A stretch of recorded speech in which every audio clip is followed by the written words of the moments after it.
Now at 9 o'clock, beach weather once again today. Temperatures soaring as the summer scorcher continues. How much longer we'll be dealing with this heat wave? A possible first for marijuana in Massachusetts. The Cannabis Commission voting on whether to license the first retail shop in the state. Presidential push. President Donald Trump moving forward on a Supreme Court replacement when he says he plans to announce his nominee. Sometimes you need to do things again, man, do things over again. And, you know, it's time for us to move on. Time to move on the road again. The King now headed west. What that means for the Celtics in their next chase for the championship. This is 7 News Today in New England. Does he wear 6 or does he wear 23? Ooh. We'll have to wait and see. Know. All right, well, good morning. Live look outside, and there's your city skyline, and there's the sunshine. It's been sticking around for a few days. Going to be here for a few more days. Thanks for joining us. I'm Chris Anderson. And I'm Amaka Ubaka. I think there was a bug also sticking to the camera as well. He's so trying to hot get some out shade. There. Trying to get some shade. And Chris, you're not only going to need some shade, you're going to need the sunglasses, some sunscreen, and water too, because this weather's not going anywhere. Lots of water, yeah. Stay hydrated. The key to these big heat waves that build in occasionally in southern New England. Look at the high temperatures yesterday. Keene, New Hampshire, 102 degrees. Even in the city of Boston, we hit 92 with a light onshore breeze. We do have an onshore wind right now, 72 in the city of Boston, but you look across the interior, already close to 80 degrees, if not above it in Nord right now at 82. So you see the theme of the day here. It's going to be warmest away from the coastline through the afternoon, but all of us getting in on that hazy sun as we go throughout the day. So no question about it. It will be a bright day, but it will also be a hot day away from the coastline with temperatures running into the mid 90s inland, upper 80s along the coastline, including the city of Boston, likely hanging out in the upper 80s this afternoon for highs, guys. All right, more now on our summer scorcher. The soaring temperatures forcing New Englanders to find ways to beat the heat as we take a live look outside. And while it's great to see the sun, the hot, humid conditions can also be dangerous. You got to be careful. Just do some common sense things. Drink lots of water. 7's John Coco has some of the other tips on how you can try and keep cool. After the winter we just had, this is what we've been waiting for, right? A little bit of heat, but with the heat, you still need to be cautious. It's hot, it's unbearable, but I mean, it's good. Good, but potentially dangerous.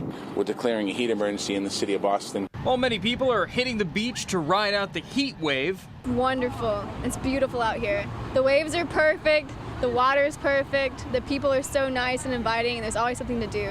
Others are watching for warnings. The city of Boston has more than 24 cooling centers ready to go across the city, and almost 20 pools open citywide. City leaders are reminding everyone to keep pets and children out of hot cars. Check on children and people over 65. Stay hydrated, drink lots of water. Stay cool in air-conditioned areas. Fans won't help against heat-related illness. And rest. Don't push yourself outside. On top of all that, fireworks, which are illegal across the state, pose an even greater risk this year. We're going to have a lot of dry wood around houses. We're asking people to be very careful if you're lighting fireworks off for public safety, not only for your own body, but also for the property in the city of Boston. We want to make sure that people are safe and have a safe experience. Now here's the thing. It looks like this heat is sticking around, and that includes on July 4th. On the Esplanade, John Coco, 7 News, Today New England. And there is more than just the heat to worry about on Wednesday, July 4th. Coming up at 9:30, what you need to know if you're headed to the Esplanade to catch the Boston Pops and the fireworks spectacular. Let 7 News help you plan your day as the summer scorcher continues. When we aren't on air, you can always get updates on the temperature by going to our website or the 7 News mobile and tablet apps. And we're following breaking news out of Woonsocket, Rhode Island. An officer is hospitalized right now after being shot on the job this morning. He was shot in the leg and was taken to Rhode Island Hospital. Now, he is said to be in good condition. Police have not said if they have arrested the suspected shooter.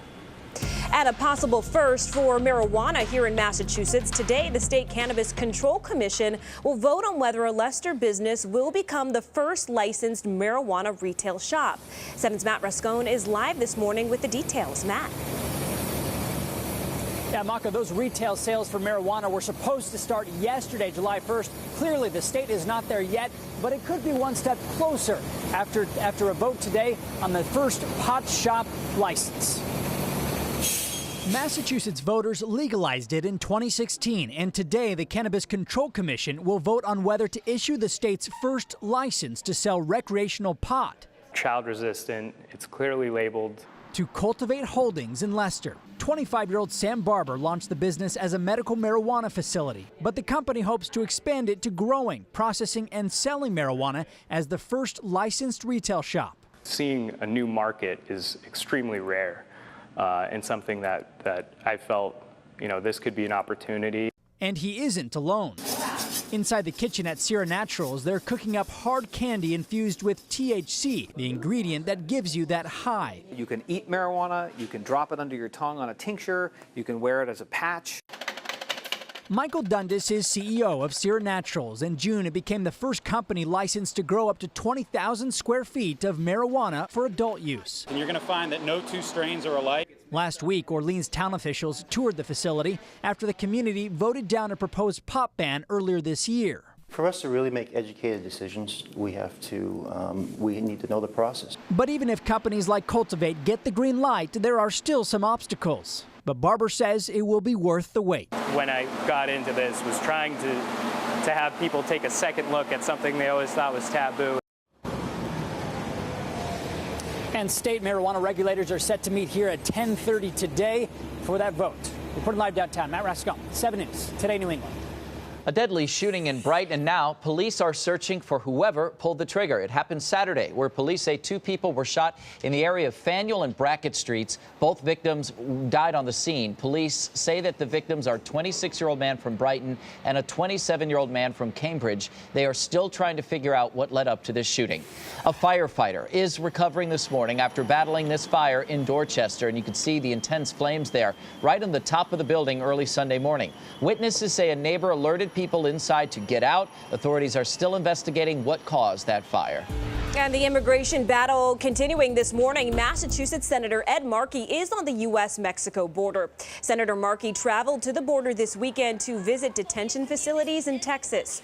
On Saturday, Markey took part in an immigration rally on Boston City Hall. While speaking to the crowd, he pointed out the separations are harming children and their families. During his trip to the border, Senator Markey is planning to deliver handmade cards, pictures, and messages of support. A mother and her 7-year-old daughter reunited in Miami after they were separated at the border. The two had not seen each other in nearly 2 months. The mother was detained with her 10-month-old son back in May while seeking asylum from her home country of Guatemala. Her husband later crossed the border with their daughter.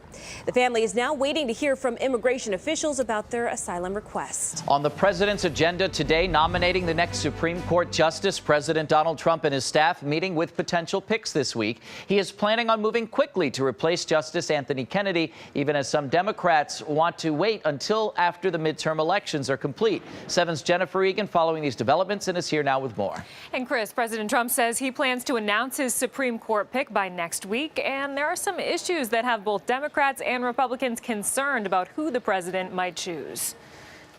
President Donald Trump says he will announce his nomination for the U.S. Supreme Court next Monday. Democratic Senator Tammy Duckworth insists the decision is being made too soon. I think that we should wait and let the American people have their say. Let's get through the election. We're just 4 months away.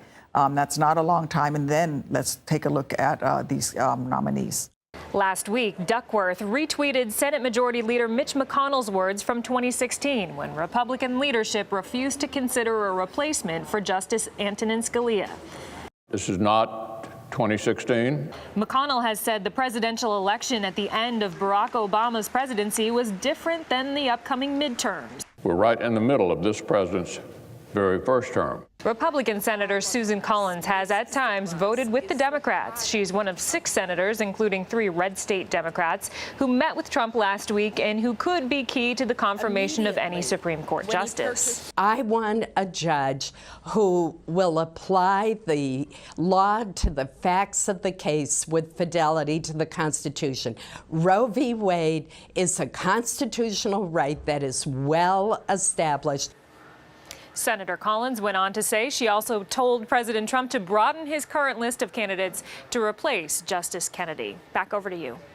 Jen, thank you. New this morning, in his first in-depth interview since the FBI raided his office and homes in April, President Trump's former personal attorney, Michael Cohen, is signaling that he is willing to cooperate with the special counsel's investigation. Now, that's according to ABC's George Stephanopoulos, who did that interview. The conversation lasted for nearly 45 minutes on Saturday, and according to ABC, Cohen did not praise the president and pointedly disagreed with President Trump's criticism of the federal investigation. Cohen went on to say his top priority is to his family and their well-being. So far, Cohen has not been interviewed by the special counsel or charged with a crime.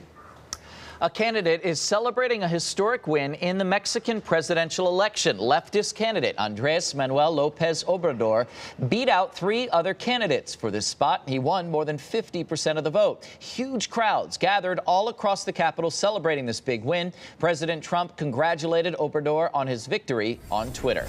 In a tweet from the president, he wrote, "Congratulations to Andrés Manuel López Obrador on becoming the next president of Mexico. I look very much forward to working with him. There is much to be done that will benefit both the United States and Mexico." Now at 9, LeBron is LA bound. LeBron James leaving home for Hollywood. The 4-time MVP agreeing to join the Los Angeles Lakers on a 4-year free agent deal worth more than $150 million. The King saying goodbye to his hometown of Cleveland for the second time in his career. A move that could also have a huge impact on the Celtics. 7's Michael Yoshida has more on how C's fans are feeling this morning. This past season, the Celtics made it all the way to the Eastern Conference Finals, even taking LeBron James and the Cavs to a Game 7 here at the Garden. So it's no wonder C's fans are confident now that they know where James will be playing next season. Will James be back in Cleveland? That to be determined. We now know the answer is no. LeBron James leaving the Cavs, signing a 4-year, $153.3 million deal with the LA Lakers. I think it's an amazing move for LeBron. He's a great player. He's had such a career, and now he's a sellout and going to the Los Angeles Lakers. Celtics fans liking the move. James dominated the Eastern Conference, leading Cleveland to 4 straight appearances in the NBA Finals, including a championship in 2016. But now, with the King moving west, fans say it's all about the C's. I mean, it frees up the East, so it's a cakewalk for the Celtics. The sky's the limit with LeBron out of the Eastern Conference. This isn't the first time James has left Cleveland. After starting his NBA career with the Cavaliers, he left in 2010.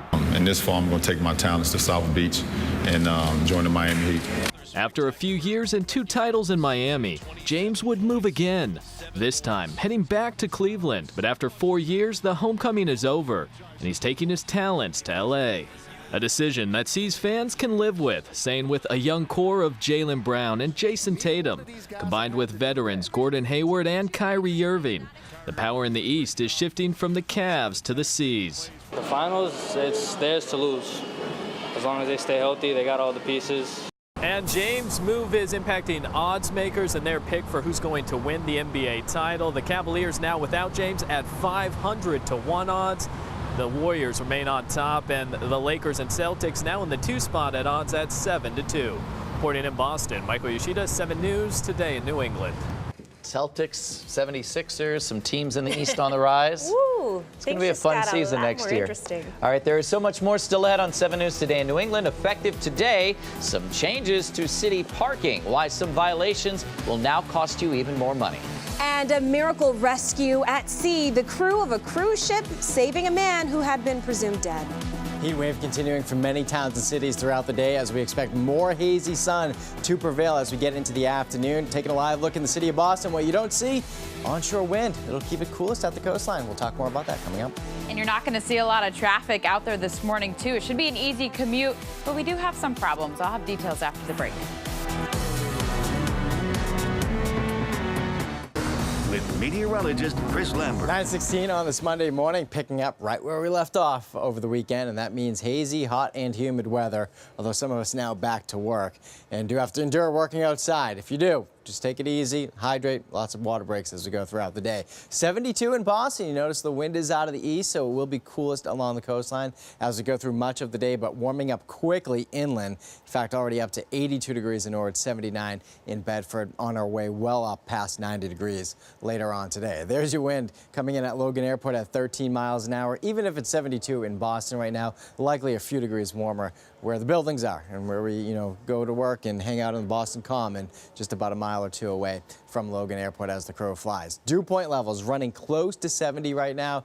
That's some big-time humidity that's worked into New England, and that's not going to change here over the next few days. We have to wait until Friday afternoon and Friday night to get a cold front that means business that will deliver the goods in terms of lowering the humidity and giving us some relief. But we might as well take it while we can get it here, the summer weather, right? And enjoy it. If this is your week off and you got some beach plans scheduled, today looks to be a great beach day with temperatures running into the 80s along the coastline. In the meantime, it's very warm inland, already running 88 in Burlington, Vermont, and 85 down into New York City. So hot and humid weather continuing right through the day on Thursday. Can't rule out a couple of isolated storms Tuesday and Wednesday, but thinking the most widespread action comes in here on Friday with that cold front. And behind that cold front, we lower the humidity. We still keep it nice outside. I mean, temperatures running 70s and lower 80s by next weekend, but with much lower humidity. So a big change in the air mass coming ahead of us. Lakes region getaway the next few days. Nothing but hot and humid weather up near Lake Winnipesaukee. We're talking about temperatures running in the lower 90s. Cape Cod weather, lower 80s. Could have some low clouds and fog starting off tomorrow. But this is why we go to the Cape this time of year, right? To beat the heat and to get those temperatures that run about 10 to 15 degrees cooler than across what we see in the interior. Tuesday into Wednesday, including the 4th, couple of isolated storms out there. And again, a spot storm or two for the 4th of July, so I'm not expecting widespread action there. All right, 67 to 72 overnight tonight, muggy. Mid-90s tomorrow, 80s across the Cape, hot and humid weather. Could have a risk of a thunderstorm north and west of 495 throughout the afternoon, and just a spot storm on the 4th of July. So if you plan on going out and watching some fireworks, yeah, there may be an isolated storm in the afternoon and early evening, but most of the time will be rain-free. Most of the time just hot and humid right through Thursday. Friday we change it up. Next weekend looks very comfortable, guys.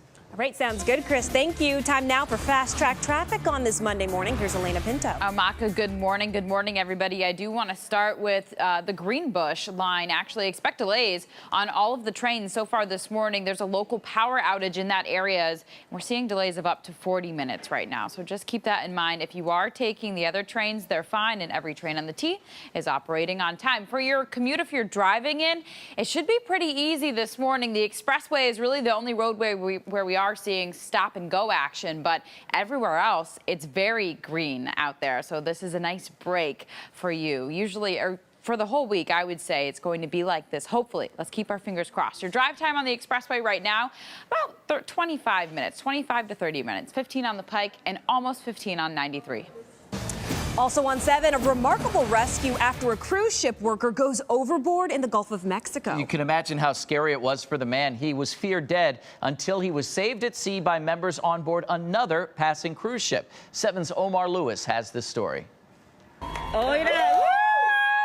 You can hear the applause from passengers on board the Carnival Glory cruise ship. Cell phone video capturing the moments a man missing at sea from another cruise liner was rescued. They're rescuing the man overboard. According to the Coast Guard, this search and rescue started Saturday morning after a 33-year-old crew member on board a Norwegian cruise line ship was seen going overboard. Passengers on the Norwegian getaway say the ship's captain announced that they were turning the cruise liner around. The search for the missing crew member taking place about 28 miles northwest of Cuba. Probably starting around 10 o'clock, they were calling on the ship's PA looking for him.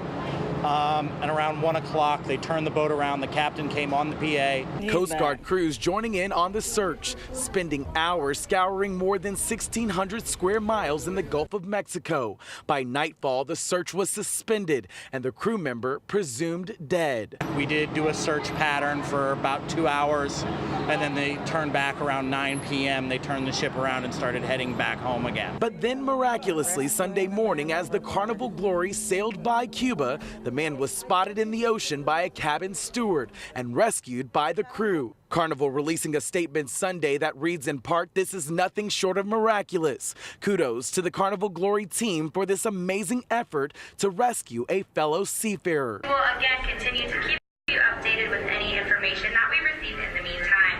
Thank you very much, and we do reassure you again that we do have the person reported in the water right now coming back to the ship in one of our tender boats.